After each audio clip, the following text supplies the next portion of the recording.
Pero y en el mientras tanto, digamos. Pero en el mientras tanto vos me estás diciendo que validás que se le robe a los argentinos de bien en favor de los políticos ladrones. No, digamos... Es moral la pregunta. ¿Extraña algo de su infancia? No. ¿No? No. ¿No tuvo una infancia feliz, digamos? Codo a codo junto a su hermana. ¿Cambió en algo la relación a partir de trabajar juntos? Digo, de hecho hay un periodista que lo hace sistemáticamente, digamos, saludos Luisito, no, Adriancito, saludos. Vos que mentís regularmente sobre esto. Los periodistas ensobrados, los periodistas corruptos, los vividores de la pauta. Los ensobrados, los pauteros. El caso de la deuda con el fondo. En realidad el problema de Argentina es que tiene déficit fiscal. La contracara del endeudamiento es el déficit fiscal. Argentina tiene deuda porque tiene déficit fiscal. Y la verdad que el programa de ajuste que propone el fondo, al lado del que proponemos nosotros, es un juego de niños. Es decir, nosotros queremos ir en serio contra los políticos ladrones. El fondo no quiere ir contra los políticos ladrones. Lo que él quiere el fondo es devengar tasa de interés.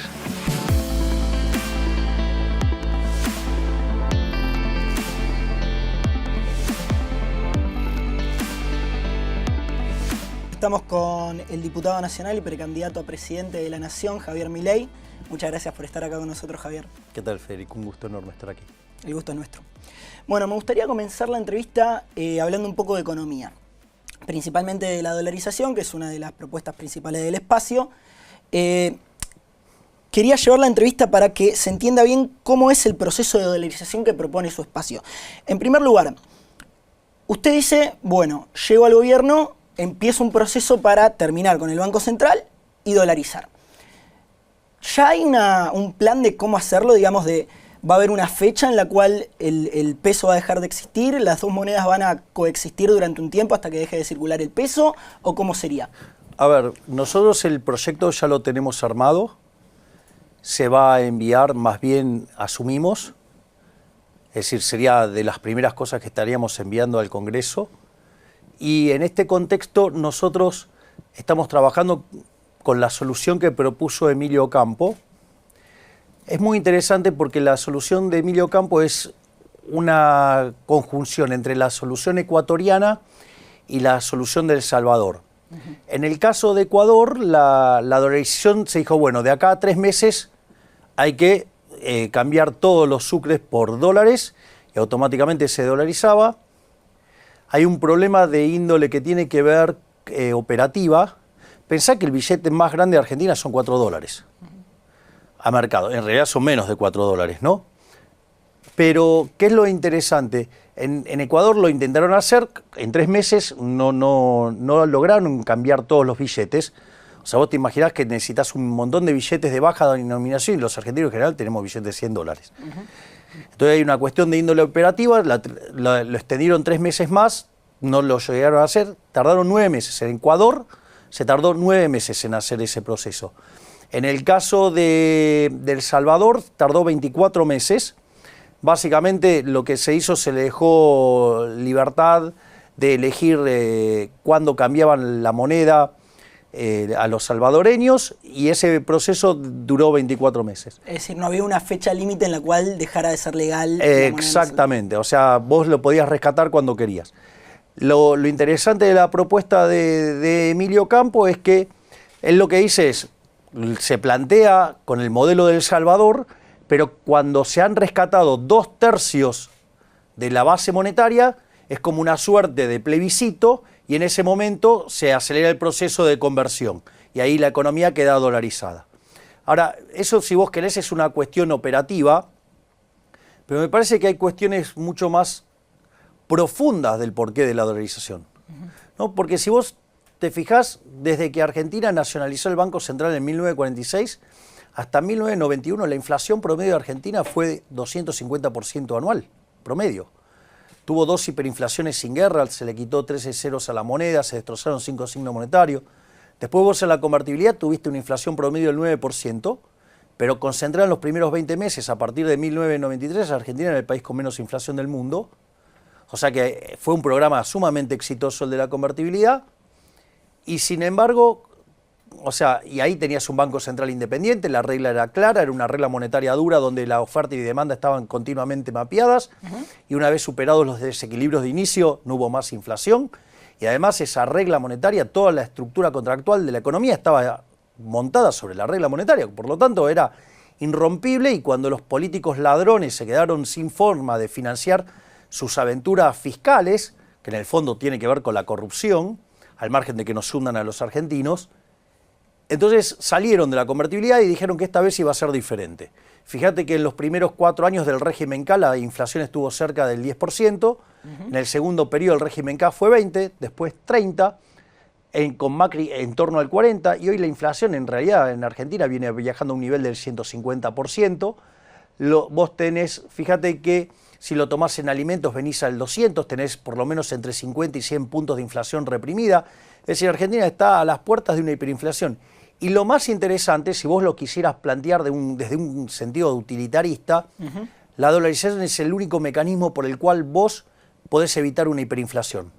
Cosa que no lo puede hacer ninguna de las propuestas, o pseudo propuestas o cuasi propuestas que tienen otros, porque en realidad vos no solo tenés el problema de flujo de la emisión monetaria, que básicamente tiene que ver con lo que es el déficit fiscal, la parte en pesos y que se financia con emisión, sino que vos tenés un problema mucho más grande que son las LELIQs.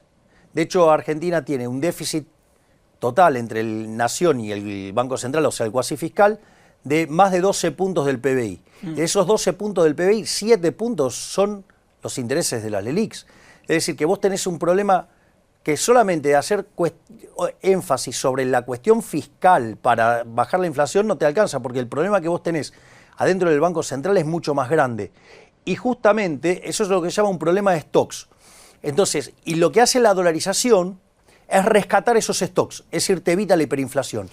Ahora, ¿por qué no se podría hacer, junto con un ajuste fiscal, paralelamente un banco central independiente para bajar la inflación, digamos? ¿Por qué no funcionaría, que es la propuesta que tienen otros espacios, por ejemplo? Bueno, lo primero que te diría es, mira, la convertibilidad justamente fue una regla monetaria dura, donde el Banco Central era independiente, y cuando los políticos quisieron volver a las andadas, volvieron.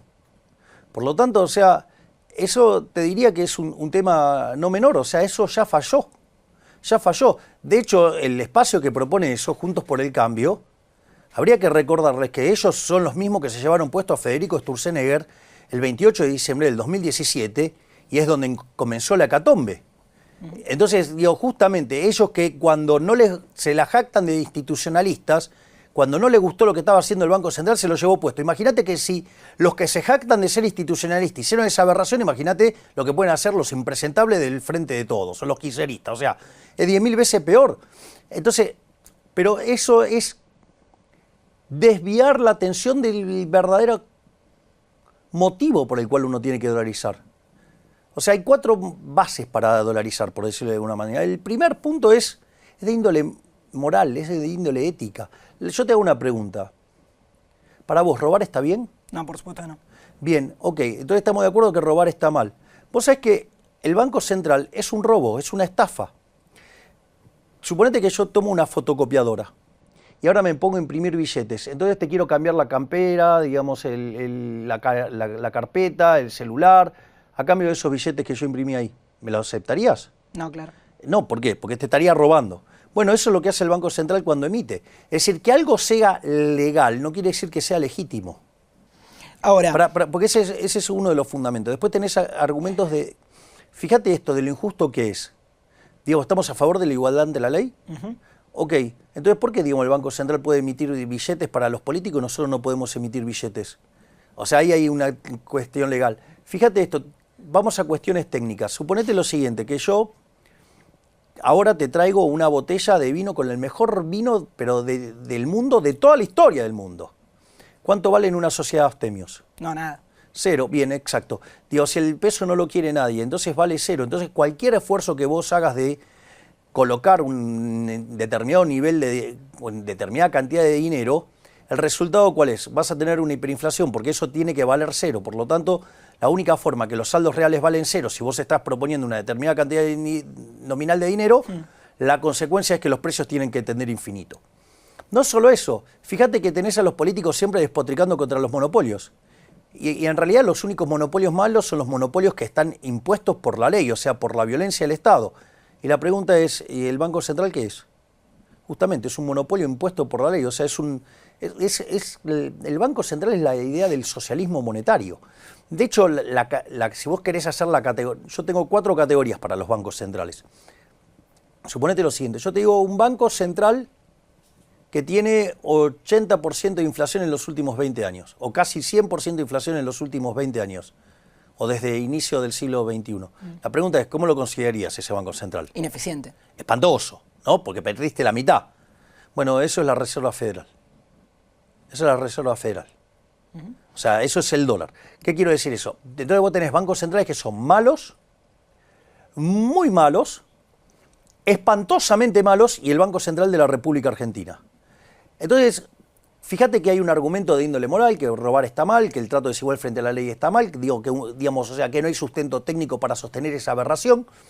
Desde el punto de vista instrumental, tenés un montón de propuestas para resolver. Tenés la que hicimos nosotros desde La Libertad Avanza, con las mejoras que nos propuso Diana Mondino. Están, digamos, la que hizo, por ejemplo, Emilio Campo con Nicolás Kachanowski, la que hizo Adrián Rabier, la que hizo Jorge Ávila, la que hizo Carlos Rodríguez. O sea, hay un montón, digamos, es la que hizo Alfredo Romano. O sea, vos tenés un montón de variantes que sí se pueden hacer. De hecho, nosotros conseguimos el financiamiento para hacer una bien básica.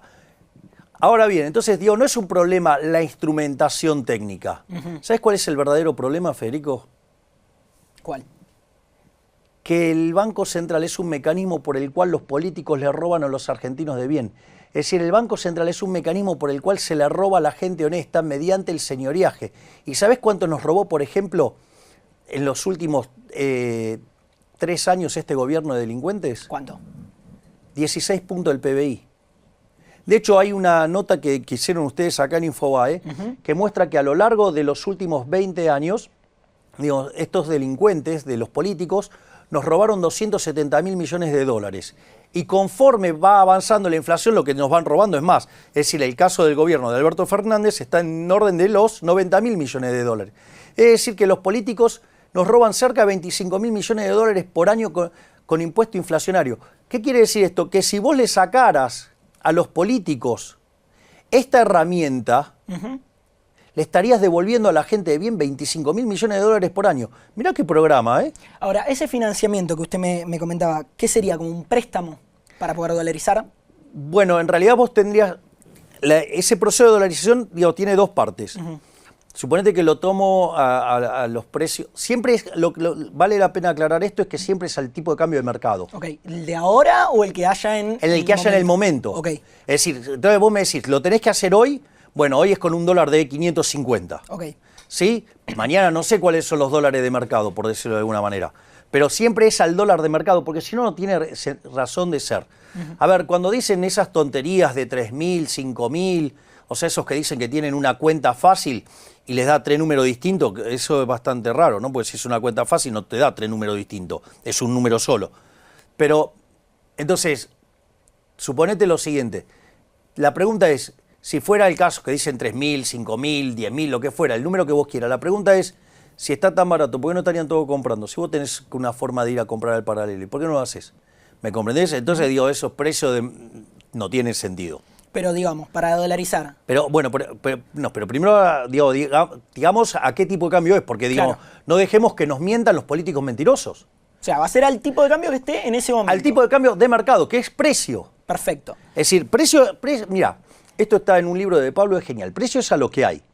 Mira, llega un señor, entra en un bazar y se quiere comprar un jarrón. Le dice, quiero este jarrón. Le dice, ¿cuánto está? Le dice, bueno, está a 200.000 pesos. ¿Pero cómo 200.000 pesos si en el de enfrente está a 50.000? Bueno, vaya y compre enfrente. Ah, no tiene más. Bueno, acá cuando no haya más también va a estar a 50.000. Ok, precio es al que hay.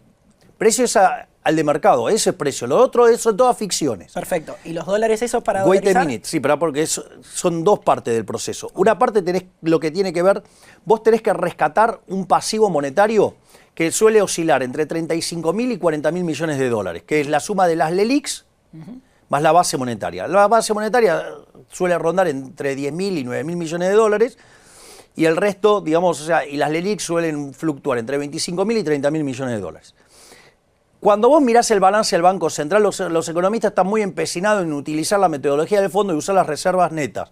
Pero este es un ejercicio donde vos vas a liquidar el Banco Central.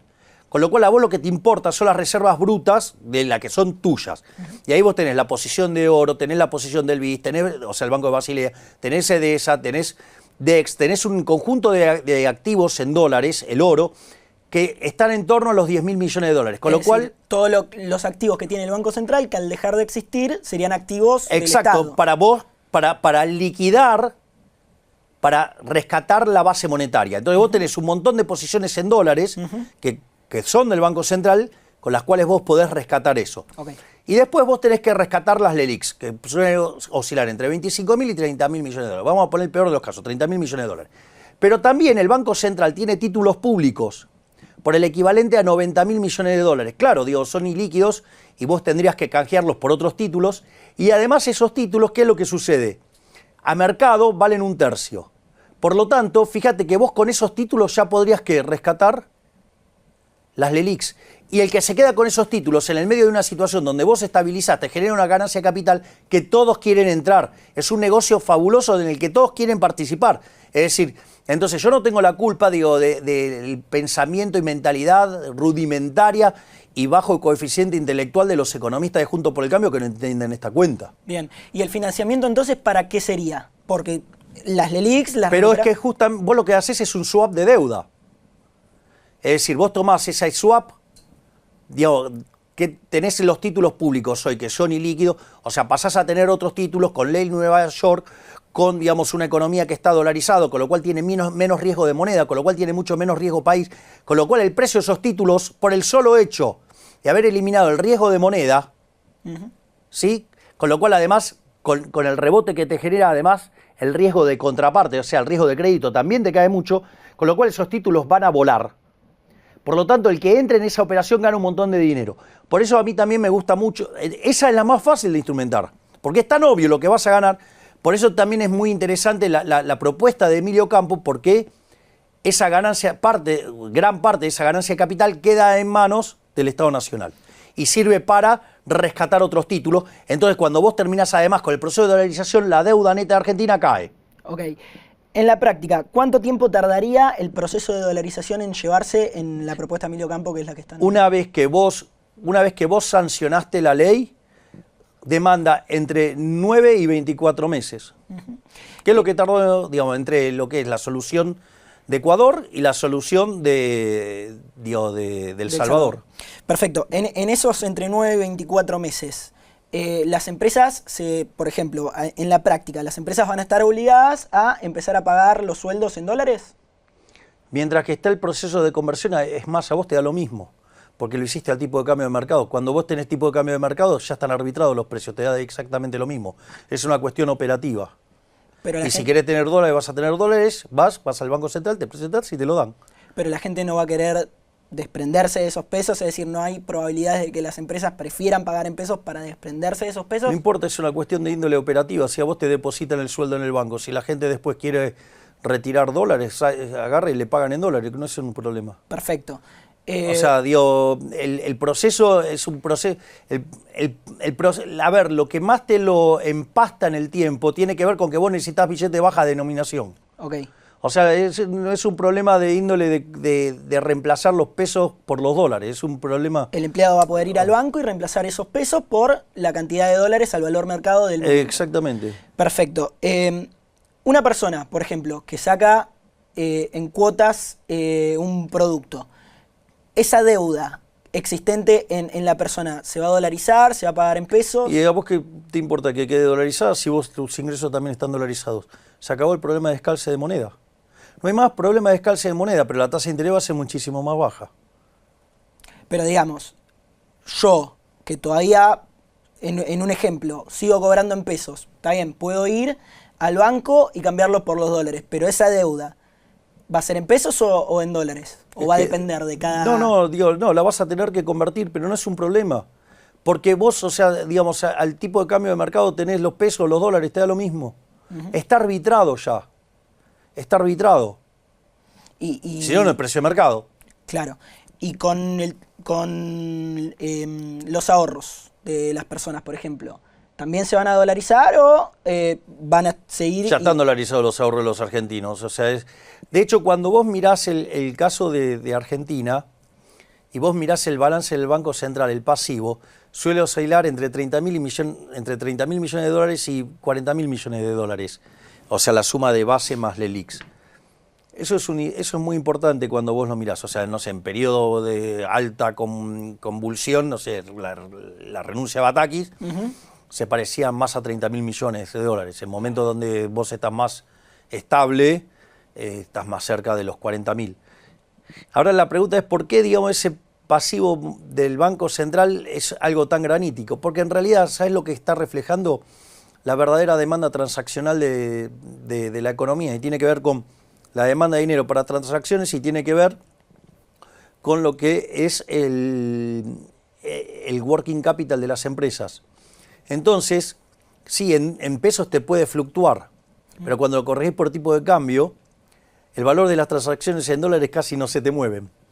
Lo mismo pasaría, por ejemplo, con una deuda ya existente de una persona que tenga una deuda. Los contratos de deuda, ¿se van a mantener en pesos? ¿Se van a poder modificar? Pero te da exactamente lo mismo, porque vos ya tenés un tipo de cambio al cual se están haciendo las conversiones, ¿no? O sea, no es un problema. Te pasás de una moneda a la otra, o sea, es decir, digo, te lo dolarizo. ¿Y qué problema hay? Si total yo puedo agarrar mis ingresos en pesos y los dolarizo, no hay un problema. Perfecto. No hay descalce de moneda, se termina el problema de descalce de moneda. Esto es importante porque una de las cosas más graves que tiene Argentina es el riesgo moneda. Y entonces al darse esta situación, no solo que se termina el riesgo moneda, ¿sabes? Otra cosa que se termina es el riesgo expropiatorio que surge de la existencia de cepos. ¿Y sabes qué es lo más interesante de la dolarización? Que es irreversible. En Ecuador, cuando se dolarizó, el ladrón delincuente, corrupto, populista de Rafael Correa intentó varias veces volver al Sucre.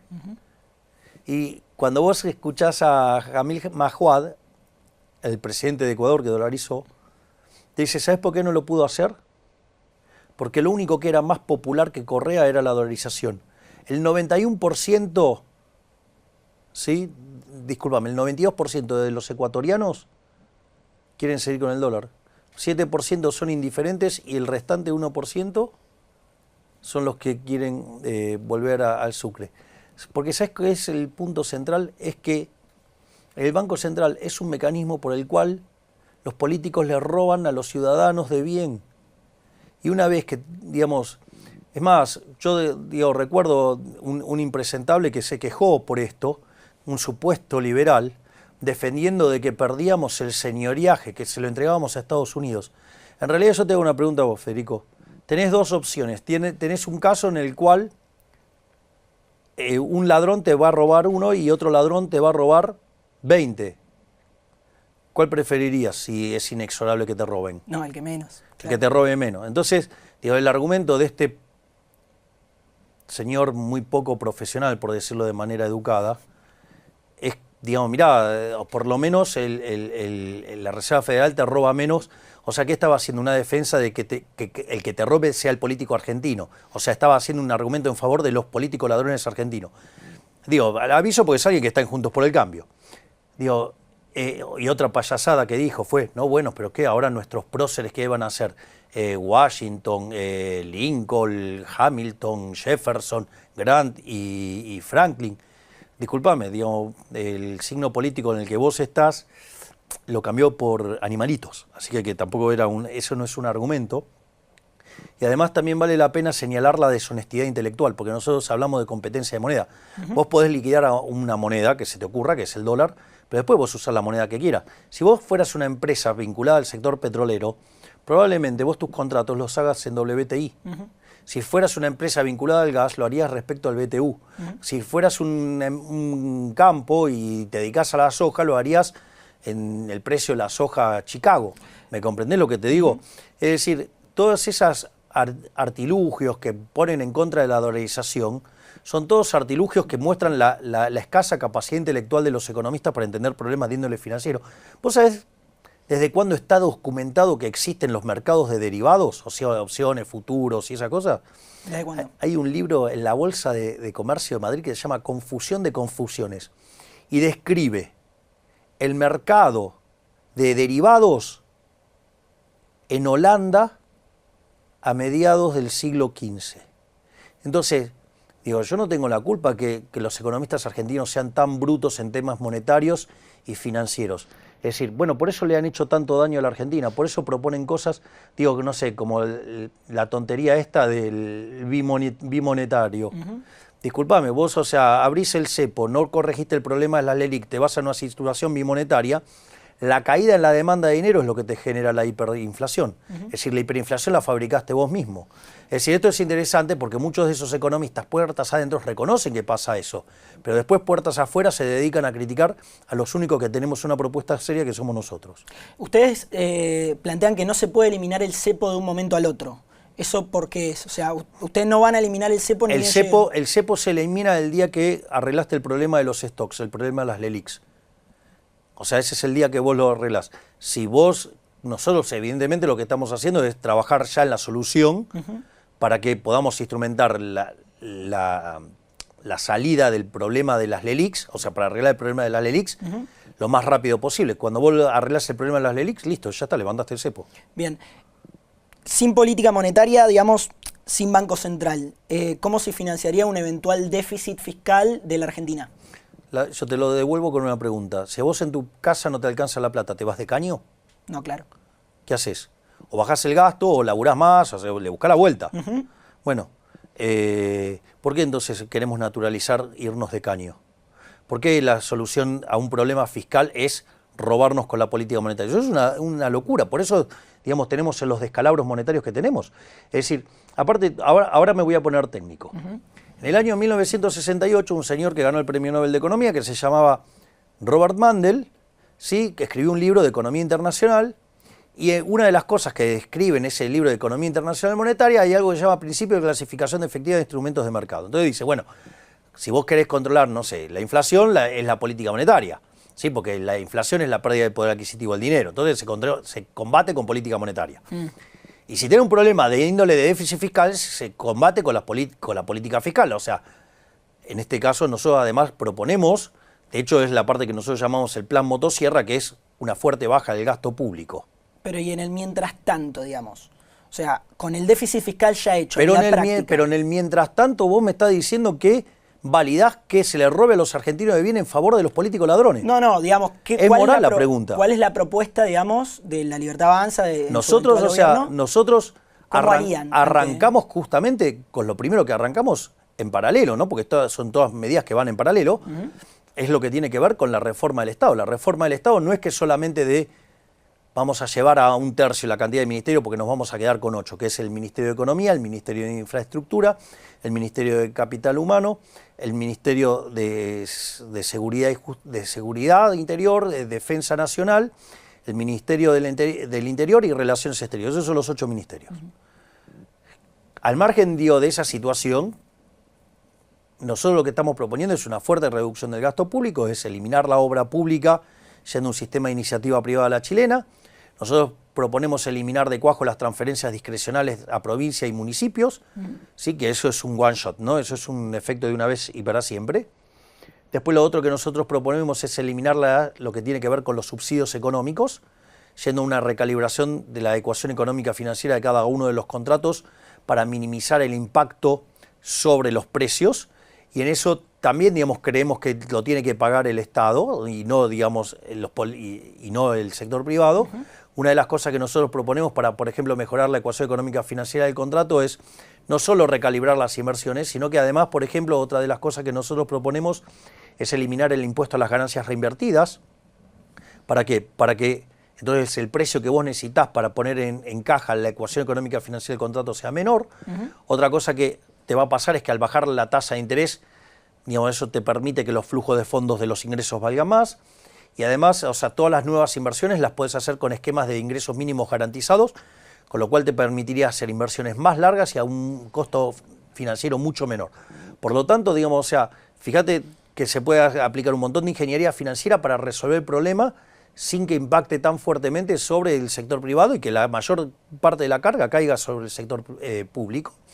Y después nosotros estamos proponiendo avanzar en privatización de las empresas del Estado, digamos, o sea, porque no puede ser esto del déficit de las empresas del Estado, que son básicamente caja de los políticos, O sea, ¿para qué? En perjuicio de aquellos, digo, que no usan esos servicios, con lo cual eso es verdaderamente es demoledor, ¿no? Digamos, o sea, ¿Qué empresas puntualmente? Bueno, digamos, en el caso, digo, si vos querés el caso de Aerolíneas Argentinas, nosotros lo que estamos proponiendo es darles un año de working capital y que la empresa quede en manos de los empleados y que la gestionen los empleados.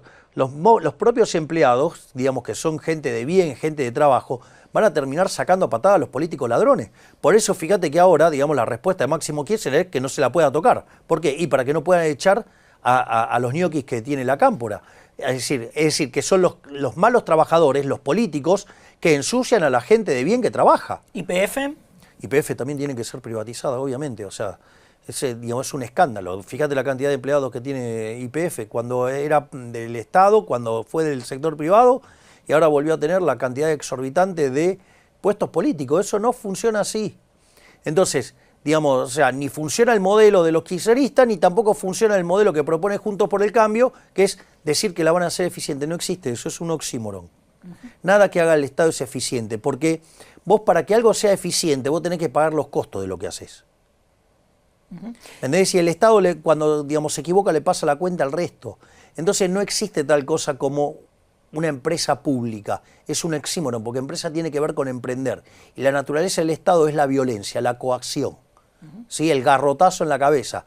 Entonces no saben lo que es. Aparte, no es lo mismo un gerente, por decirlo de alguna manera, que el dueño de la compañía. Vos sos el dueño de la compañía, te equivocás y rompe tu patrimonio. Vos sos un gerente, la empresa quebró, no te importa, te vas a otro y se acabó, se terminó el problema.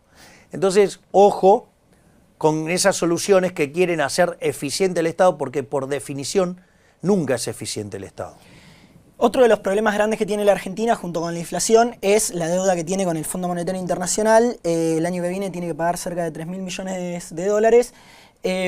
¿Cómo plantea en su eventual gobierno encarar esas negociaciones? ¿Se tiene que renegociar la deuda? Pero a ver, el caso de la deuda con el fondo, en realidad el problema de Argentina es que tiene déficit fiscal. La contracara del endeudamiento es el déficit fiscal. Argentina tiene deuda porque tiene déficit fiscal. Y la verdad que el programa de ajuste que propone el fondo, al lado del que proponemos nosotros, es un juego de niños. Es decir, nosotros queremos ir en serio contra los políticos ladrones. El fondo no quiere ir contra los políticos ladrones. Lo que quiere el fondo es devengar tasa de interés. ¿Con una Argentina dolarizada sería más fácil pagarle al Fondo Monetario?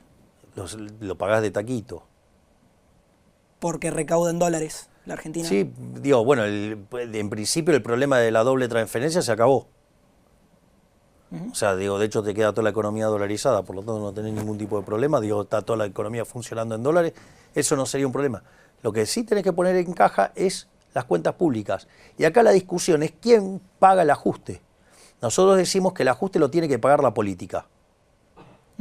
Y los empresarios prebendarios, y los periodistas ensobrados, o sea, los pauteros, ¿sí? Digo, los que viven de la pauta, tienen que pagar los sindicalistas que entregan a los trabajadores, y los econochantas, ¿no? Los economistas delincuentes que se dedican a hacer análisis económico, así tailor-made para políticos ladrones. Pasamos un poco a la política. Sí, pero eso es una gran diferencia. ¿Quién paga el ajuste? Nosotros queremos que el ajuste lo pague la política. Y lo queremos hacer al hueso, para que además el Estado se achique. No es solamente ir a equilibrio fiscal. No. Queremos que el Estado además se achique. Pasando un poco a la política. En su momento usted tenía una buena relación, no sé ahora cómo estará, con Patricia Bullrich. ¿Ve alguna posibilidad de algún eventual acuerdo, ya sea preelectoral, en el caso de que, supongamos, la lista de Bullrich no prospere, un tipo de acuerdo, o incluso postelectoral en un eventual gobierno para garantizar la gobernabilidad o gobernar con el sector de Patricia Bullrich? En principio tendrías que preguntarle a ellos por qué durante el último mes y medio vivieron haciéndome operaciones, inventándome cosas y atacándome desde el sector de ellos. Porque todas las operaciones que me armaron en el último mes o mes y medio salieron desde ese lugar. ¿No del de Larreta, que siempre lo menciona? digo, esta vez los mayores ataques vinieron del sector de Bullrich, ya sea el escrache está organizado por gente de Bullrich, o sea, era una caminata sorpresa en la cual me hicieron inteligencia y me mandaron a una concejal a escracharme, y era justamente de ellos. La persona que acusó de cosas a mi hermana es una persona que que fue parte de la lista de Mazot. No solo eso, sino que algunos de los que denunciaron ventas de candidatura son parte de Juntos por el Cambio. Ahí tenés repartidos, tenés adentro de la estructura de Bullrich y adentro de la estructura de Larreta. Bueno, digamos... ¿Le molesta que salgan estas denuncias? No, que se haga justicia. ¿Y sabes qué es lo mejor de todo esto? La pregunta mía es la siguiente. Nosotros hemos sido muy claros explicando que nosotros bancamos nuestras propias candidaturas. Es decir, lo hacemos con el esfuerzo nuestro. No le cuesta un solo peso al pagador de impuestos. El resto no puede explicar eso, ¿eh? El resto no puede explicar eso. Digo, hay algunos periodistas ensobrados que le encanta este tipo de investigaciones. ¿Por qué no se fija de dónde, digamos, quién es Edgardo Sensón, qué hace Augusto Larreta, cosas por el estilo? ¿Usted su campaña presidencial, cómo se financia? Con nuestro propio trabajo. ¿Con la venta de libros? No digo, no, sí, o digamos, a ver, muchas cosas implica actividades en las cuales vos aportás tu trabajo. Es decir, entonces, qué sé yo, a mí, digamos, o sea, aportar tiempo, digamos, voy, camino, o sea, ¿cuánto crees que sale ir a caminar por la calle? Nosotros ahora estamos haciendo caminatas sorpresas. La pregunta es, ¿cuánto crees que sale eso? Sí, la nafta del... Y bueno, nosotros estamos haciendo una campaña acorde a cómo se hace. Nosotros venimos a hacer un servicio. Nosotros venimos a servir en la política, no a servirnos de la política para enriquecernos. Decime, digamos, quién paga, digamos, o sea, o acaso la pauta oficial no es un mecanismo de hacer campaña encubierto. Al margen de cómo condicionan los periodistas que no preguntan como tendrían que preguntar, ¿no? Porque a mí me preguntan acerca del año 30, minuto 1, segundo 37, ¿sí? Y te aparece Larreta diciendo que él va a duplicar las exportaciones en 6 años. La pregunta es si primero te eligen por 4, digo, esa sería la primera pregunta. La segunda pregunta es, ¿cómo es que vos vas a duplicar las exportaciones si el que exporta es el sector privado? ¿Cómo el Estado va duplicando exportaciones? Es raro. Y no solo eso, te dice que tiene la matriz origen destino, o sea, producto, país por país. O sea, vos te das cuenta, digamos, o sea, que es una tomada de pelo. Te está, digamos, un periodista que se banque, que le digan eso, es lo mismo que le digan que es un idiota. ¿Entendés? Bueno, para porque quiero terminar esto, porque esto es grave. Es decir, ¿por qué no me preguntas cómo lo calculo? Porque yo te hago una pregunta. Si te dice que no sabe cuánto va a ser el tipo de cambio en diciembre, y que por eso se la pasó zarazaseando y no contesta ninguna pregunta seria de lo que va a hacer. La pregunta es ahora. Entonces, ¿cómo vas a saber cuáles son las exportaciones si no sabes cuál es el tipo de cambio? ¿Cómo? Entonces ahí se te cae la primera mentira, pero de manera grosera. Y la otra mentira, ¿sabes cuándo te cae? Digo, ¿vos sabés cuánto se va a producir de soja de acá a 3 años? Si vos sabés cuánto va a llover de acá a 3 años. ¿Te das cuenta que te está mintiendo? ¿Y cómo puede ser que nadie le pregunte, digamos, acerca de esas mentiras? Bueno, será porque son empautados, es decir, será que cobran sobres, digamos, entonces no le preguntan nada. ¿Hay algún dirigente valioso dentro de Juntos por el Cambio? Mauricio Macri. ¿El único? Y los demás me defraudaron bastante. Recién hablábamos de las caminatas que está haciendo por el conurbano. En el lanzamiento de Ramiro Marra visitó un club que era donde jugaba en Villa Lugano. ¿Qué recuerdas? En el Ideal de Villa Lugano, que además fue donde se filmó la campaña del 2021. Sí, el primer spot se grabó en el Ideal. ¿Qué recuerdos tiene de ese lugar? Bueno, yo me acuerdo que yo jugaba antes de jugar en el Ideal, jugaba en un equipo que se llamaba Alvear. Y fuimos a un triangular en un equipo también de la zona de Lugano, que se llama Riachuelo. Y ahí vimos jugar al Ideal. Y bueno, lo primero que nos gustaba del Ideal que tenía los colores de Boca. Así es que ya eso nos generaba una motivación. Yo era hincha de Boca. Y entonces fuimos y nos fuimos al Ideal y bueno, y después ahí, la verdad que, digamos, ganamos todos excepto un campeonato que salimos segundos. Así que, digamos, o sea, tengo excelentes recuerdos de esa época y es más, tenemos un grupo de WhatsApp con los que jugábamos en esa época. ¿Extraña algo de su infancia? No, ¿No? no. ¿No tuvo una infancia feliz, digamos? No, pero es que yo, digamos, cuando vos vivís acordes a tus convicciones, vos entendés que hoy sos el resultado de un conjunto de decisiones, ya sea acertadas, equivocadas, y todo eso es aprendizaje. Entonces yo no quiero ni cambiar nada de mi pasado, ni decir, no, yo hubiera hecho otra cosa, no. Digamos, afortunadamente cada una de las cosas que hice la hice con la convicción correspondiente. Y además cuando me equivoqué, eso fue una fuente de aprendizaje. Es decir, si vos, entonces tanto lo bueno como lo malo sirve para aprender. Es decir, vos tenés maestros, entonces vos lo que tenés que hacer es saber capitalizar los maestros. Entonces, y vos podés aprender de situaciones buenas y de situaciones malas. Es decir, la clave está en que vos aprendas de eso. Entonces, yo, digamos, o sea, no añoro nada, yo no necesitaría cambiar nada. ¿Por qué? Porque estoy contento, porque he sabido capitalizar cada una de las experiencias, las buenas y las malas. ¿Cómo fue emprender este camino de campaña presidencial codo a codo junto a su hermana? Es maravilloso. Yo trabajo con Cari hace por lo menos 15, 20 años.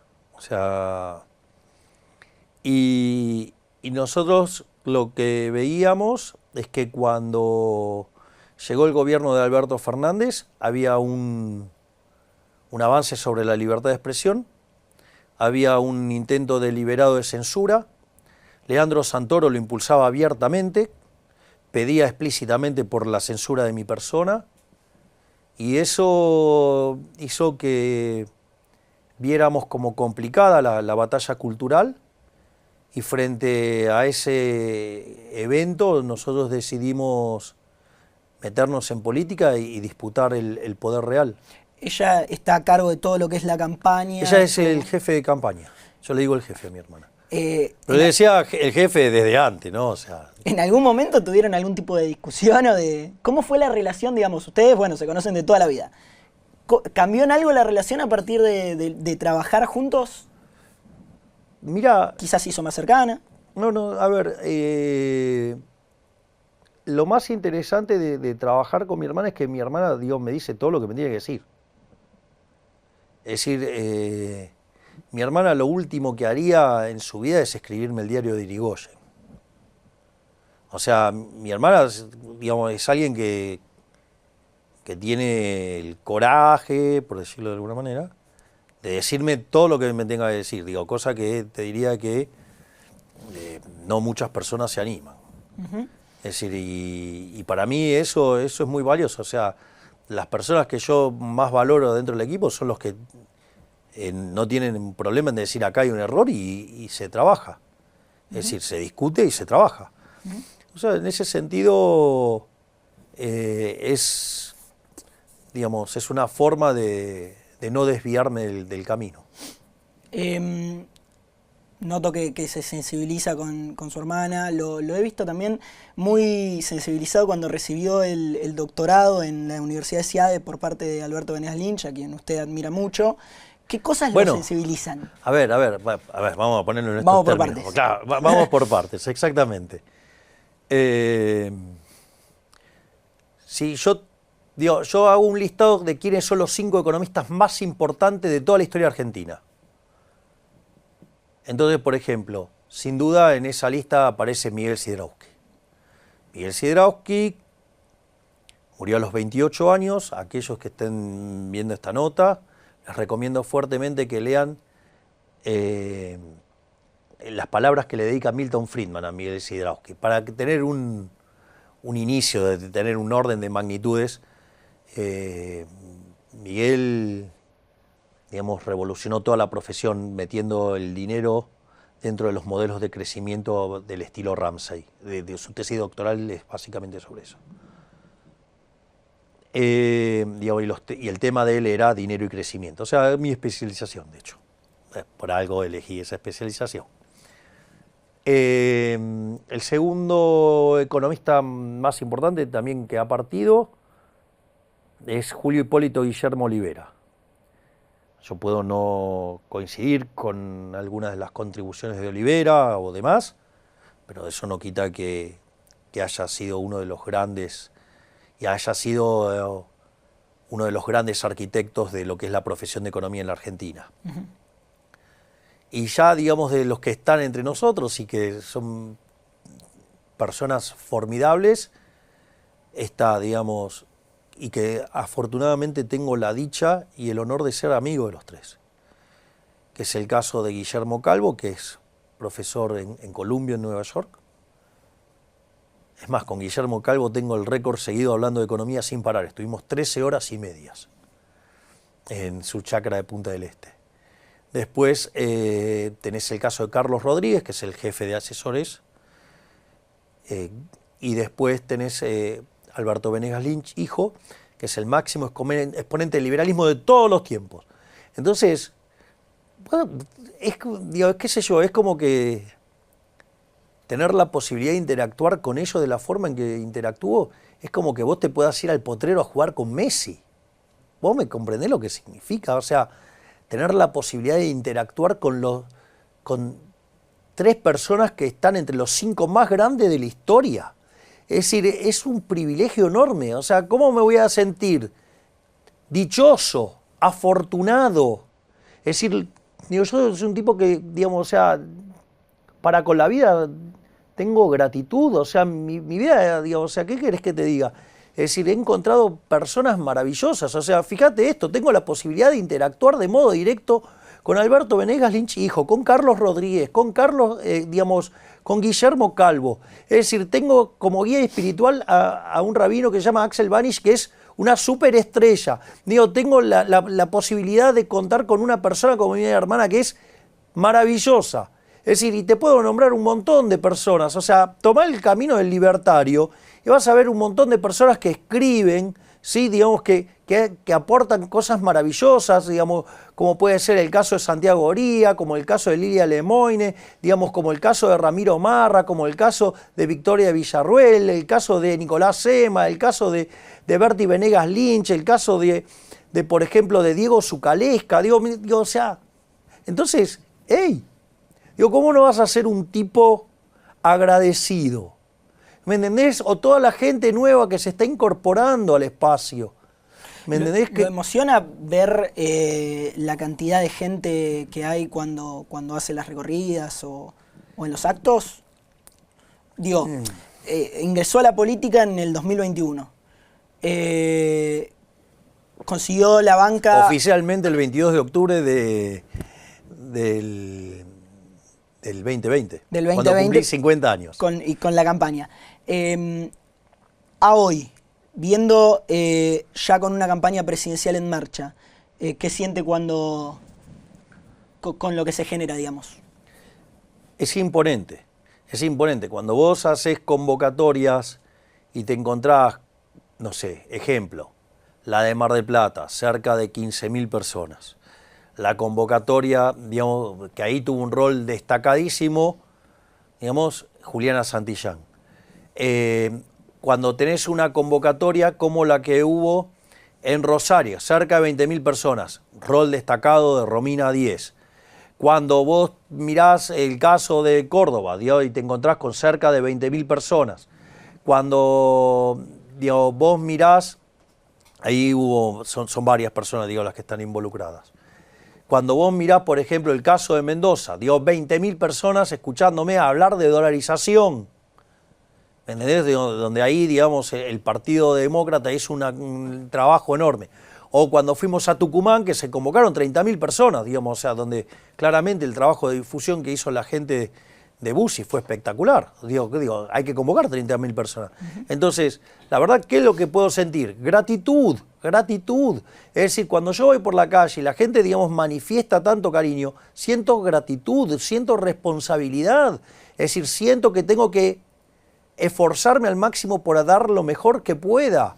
Y es más, nosotros de hecho ahora cambiamos el modelo de caminatas, porque va tanta gente que ya, digamos, o sea, perdió espontaneidad, por decirlo de alguna manera, porque es tanta la gente. Entonces, ¿qué hacemos? ¿Sabes lo que estamos haciendo ahora? Nos subimos al auto y caemos de sorpresa en un lugar. ¿Y sabes qué empezamos a hacer? Empezamos a caminar. Entonces, por ejemplo, nos pasa cosas como la del otro día en los polvorines, fue fantástico. Llegamos, no había nadie en la calle. No había nadie, literalmente casi no había gente en la calle. ¿Y sabes qué hicimos? Nos fuimos a una hamburguesería. Fuimos caminando para ahí y las chicas que trabajaban en el lugar, todas me pidieron fotos. Entonces me empecé a sacar fotos. Cuando me di vuelta, había salido gente por todos lados. Era una cosa increíble. ¿Me comprendés? Entonces, digo, eso es fabuloso, porque entonces ahora ya no sabe nadie que estamos ahí. Entonces, está bárbaro, porque ahí nos enfrentamos a la realidad, digamos, que la gente me diga lo que me tiene que decir, que diga lo que sienta. Y la verdad es que es maravilloso. Y sabés que después nos fuimos, por ejemplo, a San Miguel. En San Miguel fue más divertido porque era una plaza y estaba un stand nuestro. Entonces dimos para no hacer conflicto con la gente de Unión por la Patria, se llaman ahora.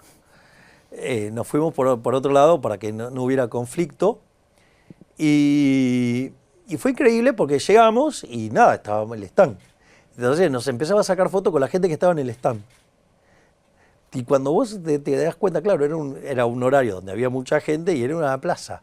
Se reventó de gente, fue una cosa impresionante.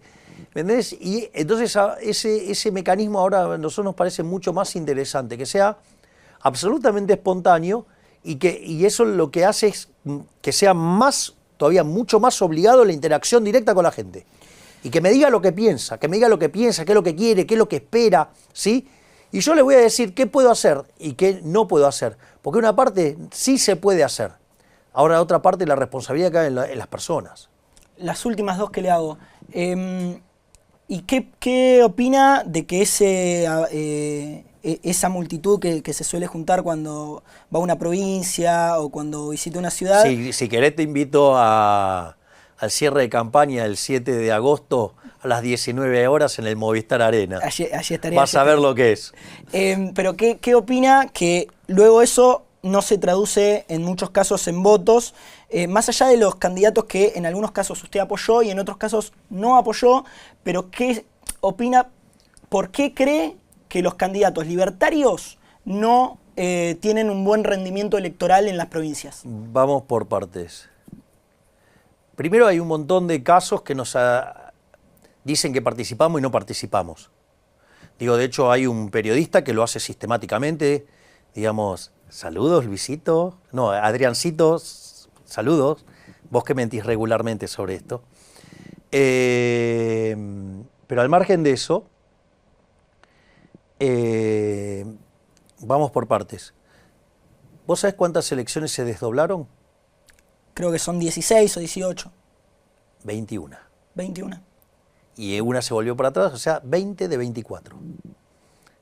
¿Por qué te crees que es eso? Lo pongo en otras maneras. ¿Vos creés que, no sé, lo que sacó Gildo Infran es extrapolable del resto del país? En Formosa. ¿Vos ves a Unión por la Patria sacando 70%? Bueno, no es así. Sabés que no es así. O sea, entonces, primero los resultados no son extrapolables. O sea, digo, la gente... Aparte hay otro elemento muy importante. Hay mucha gente que no va a votar. No va a votar. O sea, no lo motiva las elecciones provinciales. Y siguen, en cambio van y votan en las PASO y votan en las generales. Y ahí sí van a encontrar la boleta con mi cara. No solo eso, sino que además, vos sabías que Macri antes de ganar las 11 elecciones previas las perdió todas. Y si no, mirá, digamos, los números que tiene, por ejemplo, no sé, Bullrich, también tiene números. O sea, no es extrapolable a nivel nacional.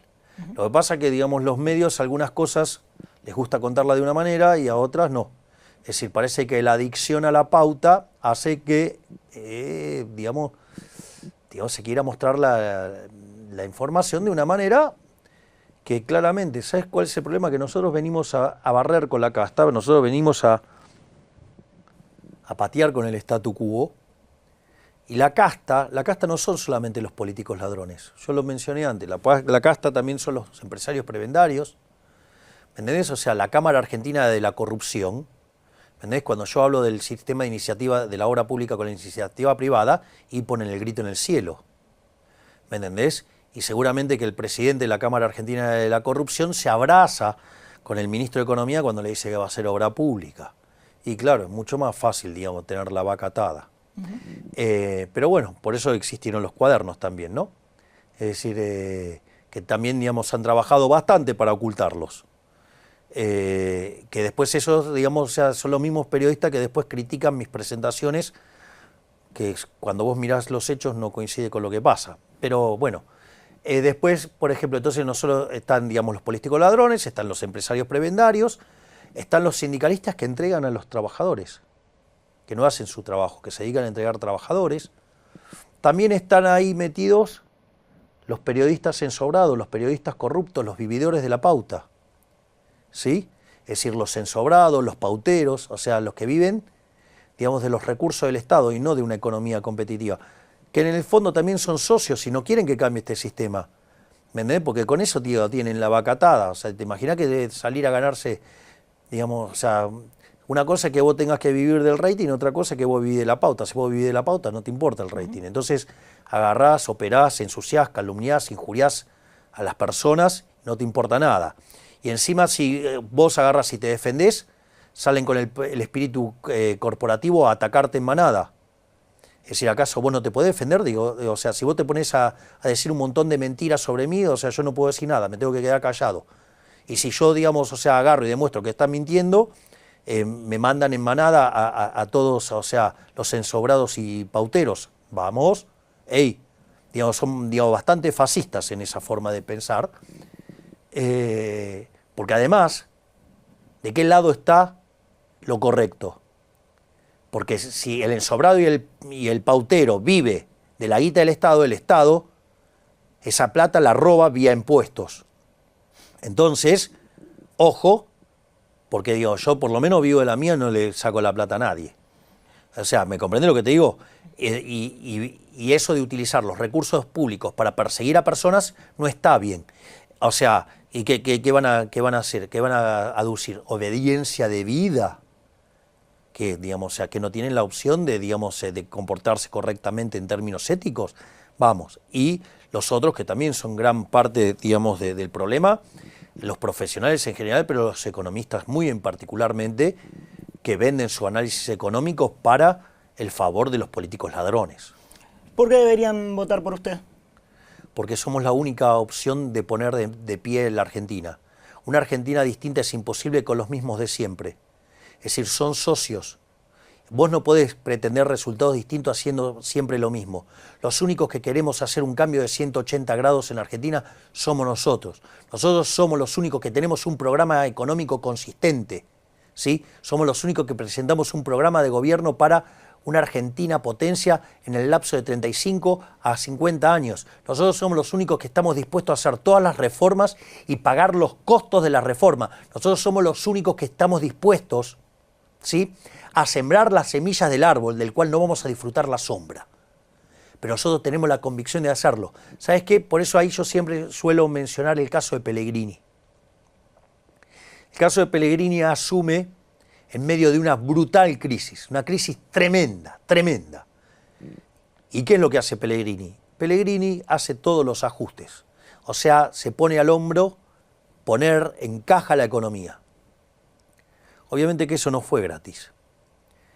La consecuencia de ello es que cuando Pellegrini termina su mandato y va a salir por las escalinatas del Congreso, un asesor le dice, mire, don Carlos, no salga por acá porque la gente está enojada. Vivía a 2,5 cuadras del Congreso.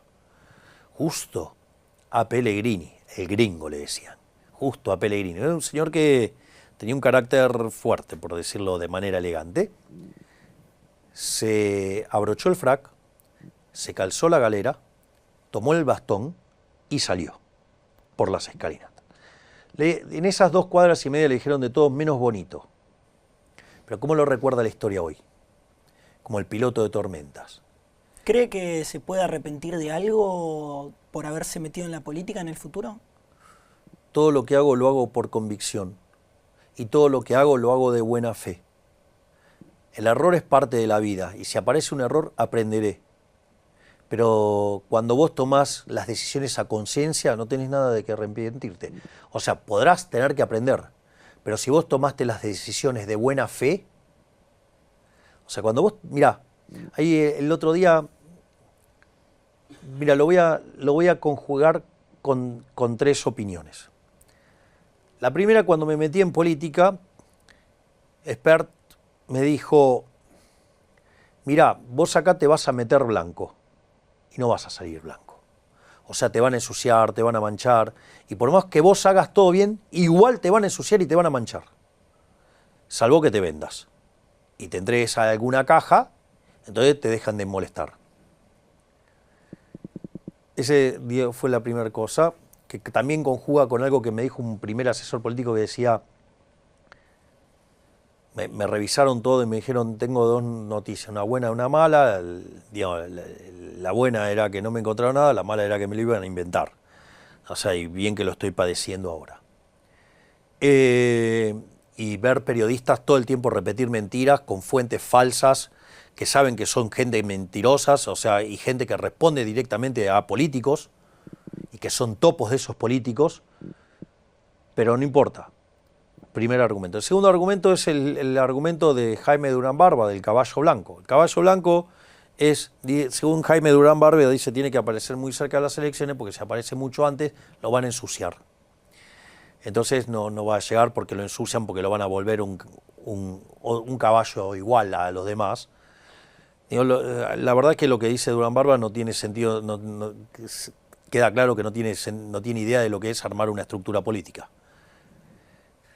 Y el tercero es un comentario que hizo Lilia Lemoine. Dice, van a querer ensuciarlo el caballo blanco, pero ¿sabes qué? El caballo es blanco. Es decir, el caballo es blanco. Me van a querer ensuciar con un montón de operaciones. ¿Y qué fue con todo lo que me ensuciaron? Terminaron llevándolo a la justicia. ¿Y qué demostró la justicia? Que eran todos chimentos de peluquería. Sin querer ofender, por favor, los chimentos de peluquería, ¿no?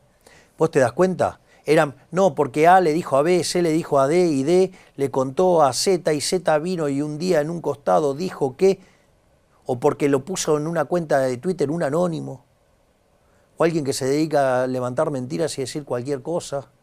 Bueno, ¿sabes qué es lo interesante de todo esto? Es que ahora la gente sabe muy bien cómo nosotros financiamos nuestra campaña, por ejemplo. Sabe que nosotros al pagador de impuestos no le costamos un mango, pero no tengo ninguna explicación de Larreta, de Bullrich, de Massa, digamos, o de la izquierda, de cómo se financian ellos. Ahí no hay ningún comentario, digamos, nadie explicó cómo se financian. De vuelta, vayan y pregunten, digamos, por Edgardo Sensón o Augusto Larreta, para el caso de Larreta. Había toda una lista de nombres, digamos, o digamos los operadores que se sientan con periodistas también. Javier Milei, muchísimas gracias por estar con nosotros. Gracias, gracias.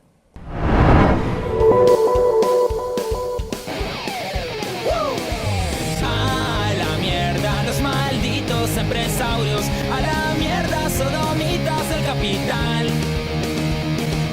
Basta de basura keynesiana, ha llegado el momento liberal.